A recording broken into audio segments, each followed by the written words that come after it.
Meus irmãos, a paz do Senhor Jesus, seja bem-vindo ao nosso canal, seja bem-vindo a mais uma aula da nossa Escola Bíblica Dominical. Hoje nós daremos prosseguimento ao assunto que estamos estudando esse trimestre e falaremos respectivamente a respeito da lição de número 8, que fala sobre o avivamento espiritual no mundo.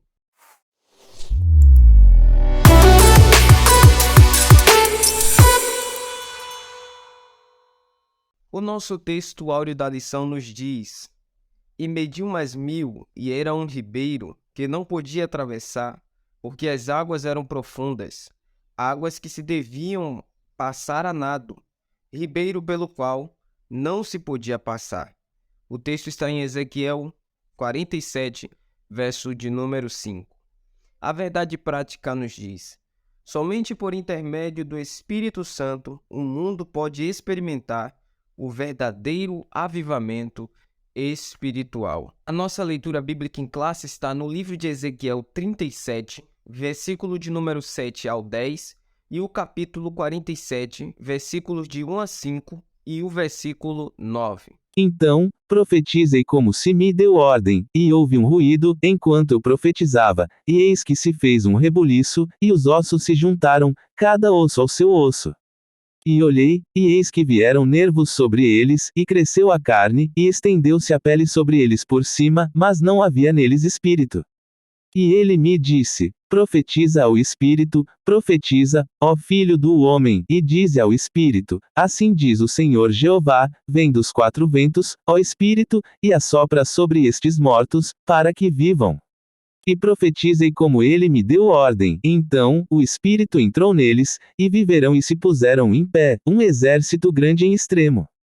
Depois disso, me fez voltar à entrada da casa, e eis que saíam umas águas de debaixo do umbral da casa, para o oriente, porque a face da casa olhava para o oriente, e as águas vinham de baixo, desde a banda direita da casa, da banda do sul do altar.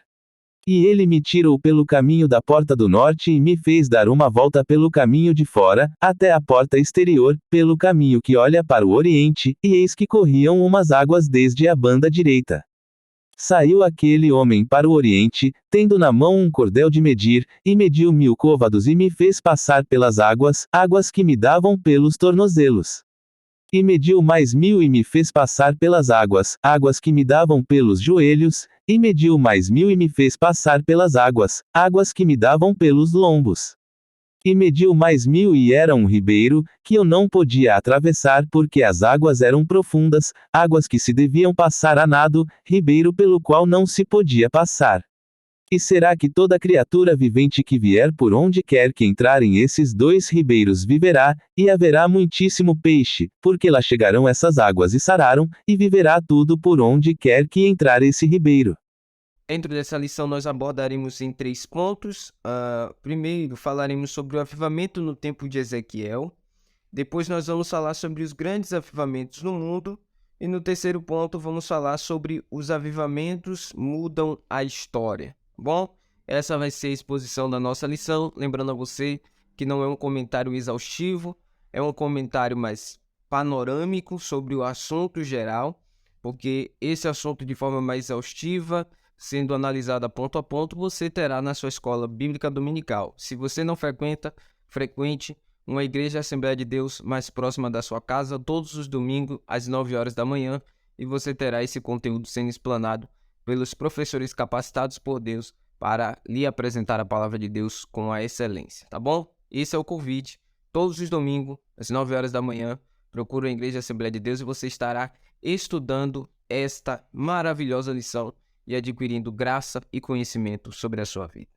Queridos, partindo para o comentário da lição, o que Deus fez no tempo de Ezequiel, Deus pode fazer neste tempo.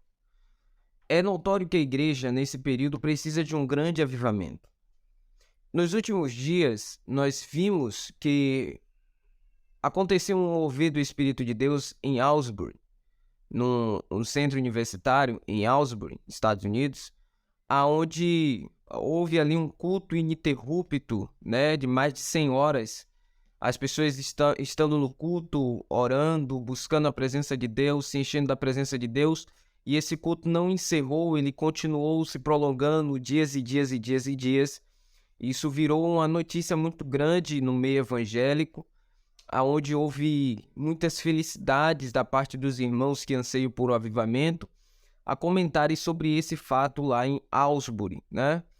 E é interessante e vi muitas pessoas falarem que aquilo ali era um avivamento. Eu não posso ser tão cético de não acreditar que seja um avivamento, mas eu também não posso ser levado tão facilmente para acreditar que é um avivamento. Não sei se vocês me entendem. Mas nós podemos entender que aquele mover de Deus em Aylesbury seja um caminho para um grande avivamento. Não que aquilo é um avivamento, mas que é uma porta para o avivamento, e Deus queira que seja por ali que comece o avivamento. Mas o que nós precisamos entender é que Deus ele pode fazer e realizar grandes avivamentos no nosso meio. Basta primeiro, claro, nós querermos, desejarmos esse avivamento, orarmos por esse avivamento, porque Deus é poderoso para capacitar essas coisas dentro de nós.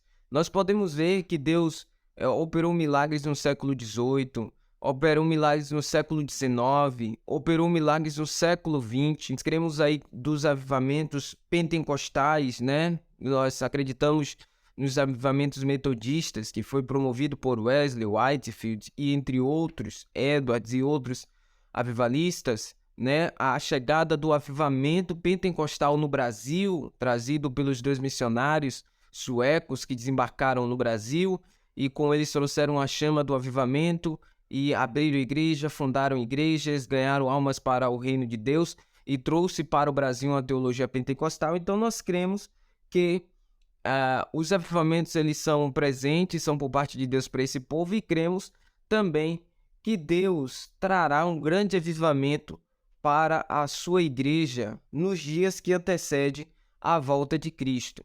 Eu esses dias estava lendo e meditando e eu acabei repousando sobre a ideia de que Deus não pode trazer um avivamento porque Jesus um dia disse em Mateus que será que quando o Filho do Homem vier achará fé na terra? Então isso me levou a ter algumas indagações a respeito se era possível ter um avivamento. Mas aí eu vi um grande pregador do Brasil falar uma frase que isso mudou a minha mente. Ele disse o seguinte: o cenário que nós estamos vivendo é um cenário totalmente distante de um avivamento. E sim, existe essa expressão do que Jesus disse, e é bíblico, não tenho o que contestar, foi o próprio Senhor que disse. Mas ele enfatizou o seguinte: Deus é grande em misericórdia. E para salvar muitas pessoas, Deus pode sim enviar um avivamento. O desejo de Deus é que nenhuma alma se perca. Então, Deus pode enviar um avivamento, porque o avivamento ele não é para a igreja somente. Mas o avivamento ele é para todos. Ele é para salvar o pecador da sua miséria, do seu pecado. Porém, precisamos entender as perspectivas desse avivamento. Que um avivamento ele influencia a igreja local, ele influencia o indivíduo no pessoal, mas ele também influencia uma nação. E eu acredito que esse avivamento não chegue a influenciar uma nação total, porque o anticristo precisará de encontrar um mundo totalmente quebrado e destruído, moralmente, eticamente, economicamente, para que ele se estabeleça e consiga fazer as suas proezas e seja aclamado o maior líder mundial. Mas nós cremos que sim, haverá um despertar de Deus para a igreja, para que a igreja atenda rapidamente a comissão que foi dada para ganhar almas para o reino de Deus e sim se revista para estar prontos a ouvir o som da trombeta. Então, nós cremos que Deus pode despertar a sua igreja neste tempo para a sua vinda, o arrebatamento. Partindo para o primeiro ponto da lição, nós temos o avivamento no tempo de Ezequiel. Em primeiro lugar, a calamidade e a restauração de Israel. O profeta Ezequiel alertou o povo a respeito dos duros juízos de Deus contra a desobediência e a apostasia de Israel. Diante de tão grande calamidade espiritual, o Senhor teve misericórdia, poupou o povo da destruição total e restaurou a nação eleita. Mas eu poupei por amor do meu santo nome, que a casa de Israel profanou entre as nações onde foi. Então, nós podemos ver que o primeiro ambiente de um cenário formidável para receber um avivamento é um cenário de desobediência e apostasia. O que é apostasia? É afastar-se, é deixar-se Deus de lado e dar interesse às suas coisas. É o cenário que nós estamos vendo hoje de não só o mundo, porque o mundo já não tem Deus, mas de uma igreja que tem a cada dia se distanciado das doutrinas bíblicas, de uma igreja que tem a cada dia se desviado dos preceitos bíblicos. É uma igreja que ela não tem dado tanta fidelidade às escrituras. Você pode observar uma pregação mais superficial, louvores superficiais. Isso compele para nós, e é o que Martinho Lutero diz, que se os nossos louvores não louvam a Deus é porque a nossa teologia está errada. Então, temos uma pregação mais superficial, louvores mais superficiais, e isso geram crentes superficiais. São crentes que eles não analisam mais as escrituras, eles não têm mais o prazer de conferir as escrituras.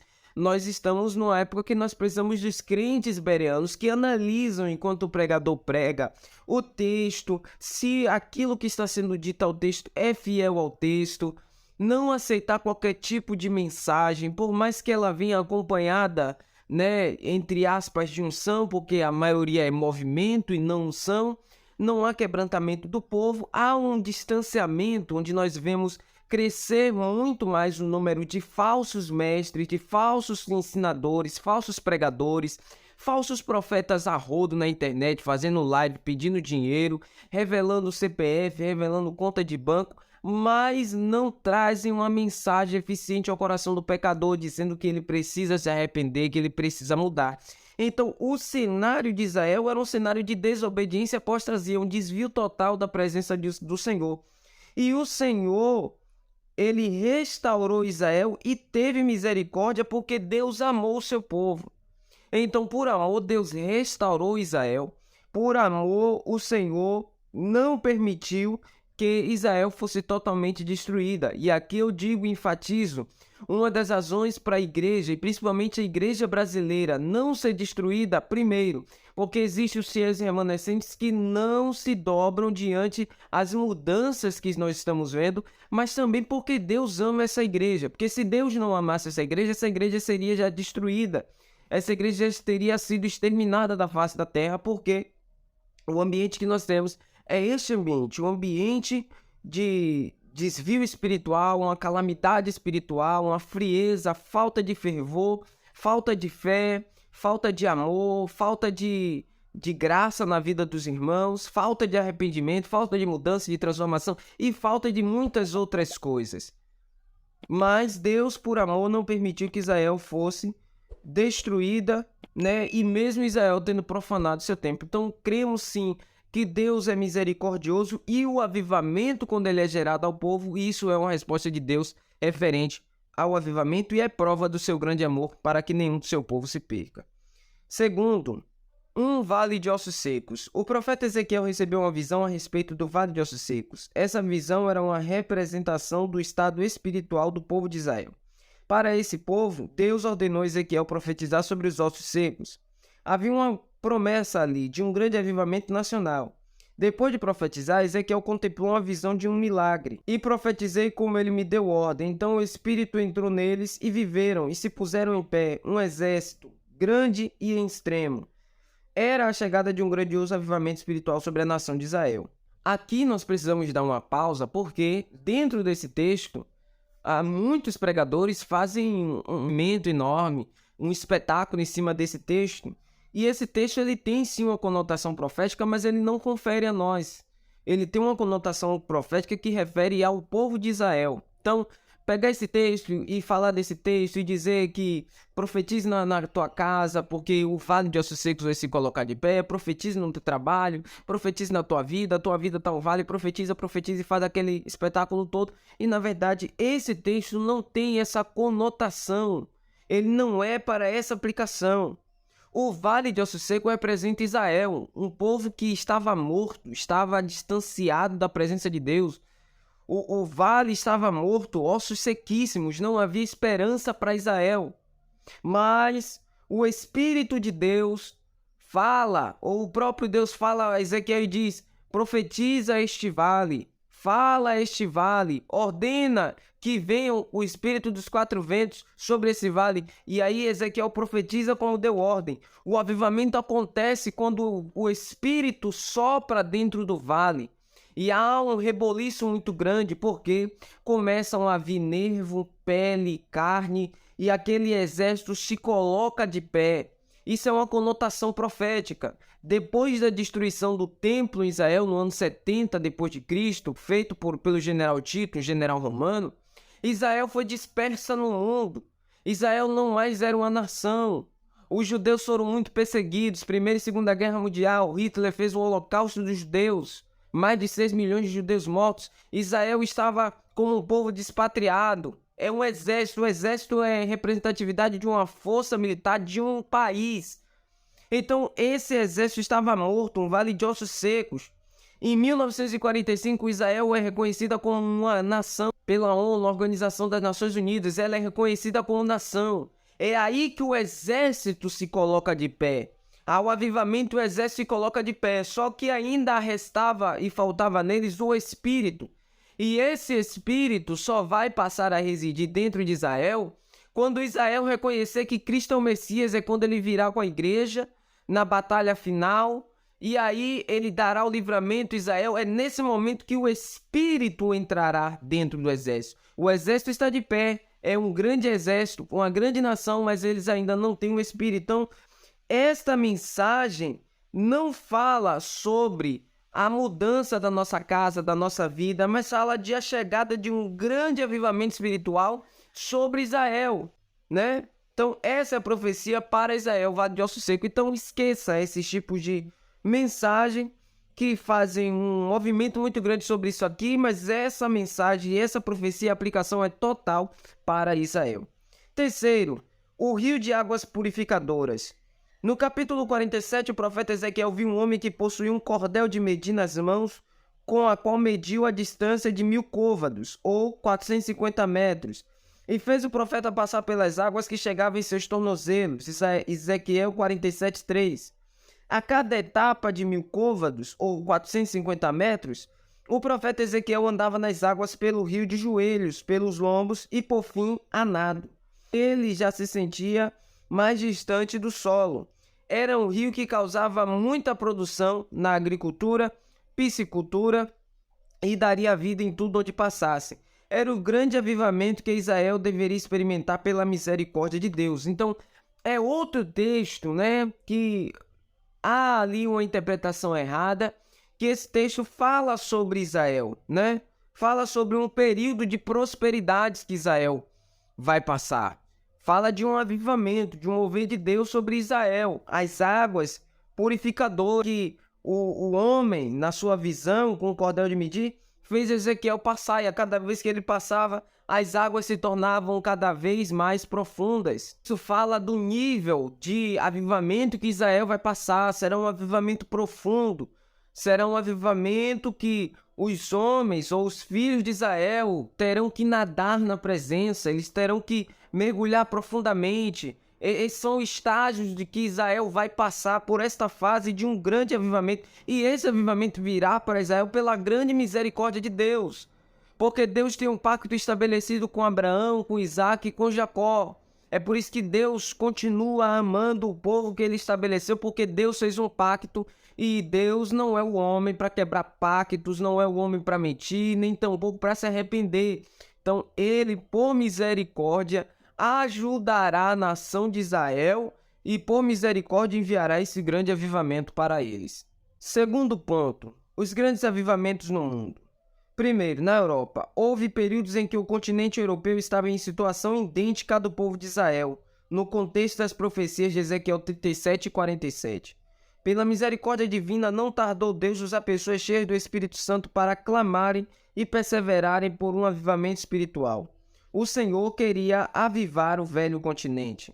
Em primeiro, Alemanha, por volta de 1722, o conde Zinzendorf liderou os morávios num fervor espiritual que se espalhou pelo continente europeu e chegou à América, com sua ênfase na religião do coração. Houve um grande despertamento na busca do poder de Deus, principalmente voltado para as missões mundiais. Então, primeiro veremos a perspectiva dos avivamentos, e você verá que todos esses avivamentos têm como finalidade as missões mundiais. Então, primeiro avivamento na Alemanha, né, um homem, né, liderou ali os morávios num fervor espiritual, trazendo a ênfase à religião do coração, à pureza do coração. E com isso, eles foram despertados por Deus para buscar o poder e a focar nas missões mundiais. É por isso que eu sempre digo, uma igreja que se diz avivada e ela não se preocupa com a grande comissão, essa igreja não foi avivada. Todo avivamento despertará em nós um grande zelo, cuidado e despertamento para as missões mundiais. Ainda que você não seja missionário, não tenha passaporte e não voe para outro país, você tem a finalidade de levar o evangelho no teu bairro, na tua vizinhança, onde você chegar, nas tuas redes sociais, você precisa levar o evangelho. Isso é um aspecto de um grande avivamento, despertamento para as missões mundiais. Segundo local de avivamento, na Inglaterra. Por volta de 1740, John e Charles Wesley e George Whitefield atuaram com grande fervor missionário, buscaram o poder de Deus e a unção do Espírito e pregaram contra o formalismo sem poder das igrejas daquele tempo. Um grande avivamento desceu sobre a nação inglesa. Terceiro, no país de Gales, Evan Roberts, um jovem de 13 anos, reuniu-se com seus colegas e lhe falou da visão que recebeu de Deus num domingo, dizendo que enviaria um avivamento, mas todos precisavam abandonar a prática do pecado. Foi tão grande o impacto daquela visão de Deus que por volta de 1904 e 1905, o avivamento começou a espalhar-se pela cidade, pelo país e alcançou muitos países do mundo. É muito lindo, um jovem de 13 anos, um adolescente de 13 anos, teve essa visão, compartilhou essa visão, anunciou o que Deus queria fazer com o povo e daí houve uma ferramenta importante para que haja um avivamento, que é o arrependimento. Deus disse: vou enviar um avivamento a vocês, mas vocês precisam abandonar a prática do pecado. Então, arrepender-se, abandonar o pecado é a porta para recebermos um avivamento da parte de Deus. Então, a igreja precisa disso. A igreja precisa desta ferramenta. A igreja precisa se aplicar a isso para que ela possa ser avivada. Então, Deus trouxe um grande avivamento para o país de Gales, e aí você tem uma chama do avivamento que percorre toda a Europa. Nos Estados Unidos, Deus também queria avivar os Estados Unidos da América, por isso houve vários avivamentos na grande nação americana. Charles Grandson Finney foi usado por Deus para um grande despertamento espiritual. Ele teve influência de George Campbell Morgan, do movimento de vida profunda, que pregavam viver pleno da presença de Deus contra uma vida morna que dominava muitas igrejas evangélicas daquele tempo. Terceiro, raízes do avivamento pentecostal. No ano de 1900, Charles Fox Fairham, obreiro leigo e pregador itinerante, resolveu fundar o chamado Movimento da Fé Apostólica, com o propósito de preparar obreiros leigos para evangelizar. Fundou o Instituto Bíblico Bethel College, na cidade de Topeka, nos Kansas, nos Estados Unidos. Os alunos estudaram Atos 2 e a partir desse estudo foram batizados no Espírito Santo. A promessa de Atos alcançou a vida daqueles estudantes. Em 1901, em Houston, no Texas, o pastor negro, filho de escravo da Louisiana, William Joseph Seymour, pertencente a um grupo Santidade, ou grupo Holiness, foi atraído pelo movimento da fé apostólica, iniciada por Fairham, e ali foi batizado no Espírito Santo com a evidência de línguas estranhas. Esse ano de 1901 é considerado o ano inicial do movimento pentecostal moderno. Em 1906, Seymour se transferiu para a Califórnia. Ali começou a pregar a mensagem pentecostal na sua própria casa, em Bonnie Brae Street, 206. As reuniões atraíram tantas pessoas que o prédio não comportava a todos. Procurando um novo prédio, Seymour descobriu um salão retangular que estava abandonado na Rua Azusa, número 312, em Los Angeles, onde fundou a Missão Evangélica da Fé Apostólica. Ali começou o dominado avivamento pentecostal do século XX que impactou o mundo inteiro. E o Brasil é fruto deste avivamento promovido na Rua Azusa pelo servo do Senhor William Joseph Seymour. O Brasil é fruto desse avivamento. E o avivamento da África é fruto do avivamento do Brasil. Então nós precisamos entender que a decadência chegou na Europa, a decadência chegou nos Estados Unidos, a decadência está começando a chegar no Brasil e provavelmente chegará também à África. Mas nós, nesse tempo, temos a responsabilidade de mudar o curso da história. Nós temos a responsabilidade nos nossos joelhos, na nossa vida consagrada a Deus, de mudar a realidade dessa história. De não sermos como a Inglaterra, de não sermos como os Estados Unidos, e precisamos orar a Deus nesse tempo para um avivamento, para que essa decadência também não chegue aos países africanos, que de forma acentuada, todos esses movimentos que temos no Brasil estão chegando na África, fazem impossível que não haja também uma decadência espiritual no país africano. Então, desse avivamento de 1906 na Rua Azusa, vieram os dois missionários suecos, Daniel Berg e Gunnar Wing, trazidos pela chama do Espírito Santo. Eles desceram no Brasil, em 1910, chegaram ao Brasil, fundaram a igreja Assembleia de Deus, e desde aquele dia o fogo do Espírito tem ardido na igreja Assembleia de Deus. É claro que a igreja Assembleia de Deus hoje não é mais uma única denominação, Nós temos várias denominações ramificadas, mas a Assembleia de Deus Missão, que é a igreja fundada pelos dois missionários, que é a igreja a qual nós pertencemos, é a igreja que preserva ainda a cultura que foi implementada pelos primeiros fundadores. Uma igreja fiel à palavra, uma igreja que não tem movimentos, uma igreja que conserva a chama espiritual, que é denominada como o pentecostalismo clássico. Há muitas pessoas que pegam esses movimentos de igreja que roda, que tem tambor, timbal, que faz essas coisas, e denominam essas culturas a nós assembleanos e pentecostais, mas não. Nós somos pentecostais clássicos, pentecostais do avivamento antigo. Nós acreditamos no movimento, no poder do Espírito, de acordo com a Bíblia está dizendo, entende? Então, a gente tem uma diferença sobre esses que agem dessa forma. Terceiro e último ponto, os avivamentos mudam a história. Primeiro, impactos no mundo. É o consenso entre os estudiosos a informação de que os maiores avivamentos no mundo trouxeram impactos profundos na política, economia e na cultura. Poderíamos citar inúmeros exemplos, mas ficamos com um que ocorreu entre os pentecostais no Zewa.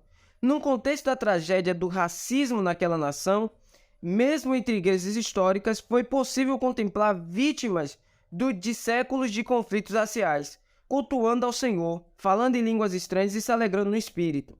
Só um verdadeiro avivamento espiritual remove o pecado da divisão de quaisquer espécie.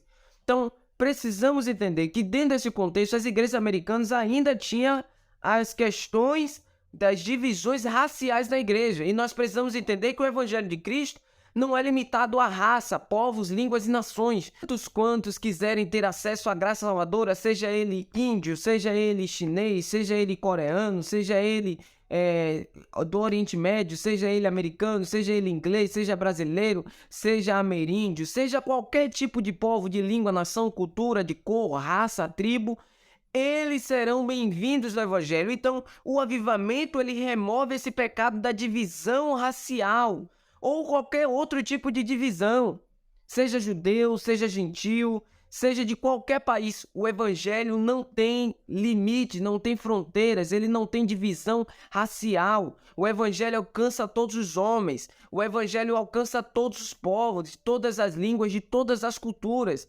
Não existe essa divisão. Então, o avivamento trazido foi enfático para também combater as divisões raciais dentro da igreja. Isso não deve acontecer de maneira nenhuma. Para Deus, tanto branco quanto negro são iguais. Deus não faz distinção de cor e raça para ninguém. Para Deus, todos são um, todos são iguais. Homens, mulheres, negros, brancos, ricos e pobres, para Deus todos são iguais. Então a igreja, ela não pode conservar essa ideia essa ideia mundana de que precisa haver distinções entre ricos e pobres, entre brancos e negros, entre favorecidos e não favorecidos, não. Para Deus, todos são iguais, e dentro da igreja não pode haver esse favoritismo para um e desfavorecimento para outros. Todos devem ser tratados de igual forma, porque o avivamento e o próprio Deus não permite que haja essa divisão na igreja entre classes. Todos nós somos iguais perante ao Senhor. A geração depois dos avivamentos.